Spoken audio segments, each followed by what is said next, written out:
21 होउछि सेमानकर सब field verification पर आउ जहाँ रहिबो जे मार्च 31 जाए जे अप्लाई करिवो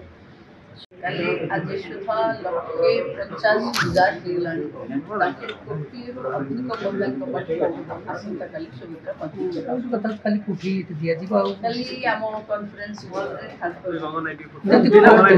ଏନପିସିଆଇ ରହିଥିଲା ଆପଣଙ୍କର ଏଇକେଏସ୍ ରହିଥିଲା ଆଉ ଅପଡାଉଟ ଅପିଲ ବ୍ୟବସ୍ଥା ରହିଥିଲା ତାକୁ କୋନ ନେଇ अपडेट कोन ଅଛି देखो जोठी जेतिकी एनपीसीआई क्लियरेंस आसीगला जेतिकी आज भी नो अप्लाई करते जो माने को 21 होउछि सेमानकर सब फील्ड वेरिफिकेशन पर आउ जहाँ रहिबो जे मार्च 31 जाए जे अप्लाई करिवो समस्तकर जो रही जीवो सेमानकु पुणी रक्षाबंधन किस्ती रे एकाउंट सब मतलब टोटल आवेदन केते कोटी 57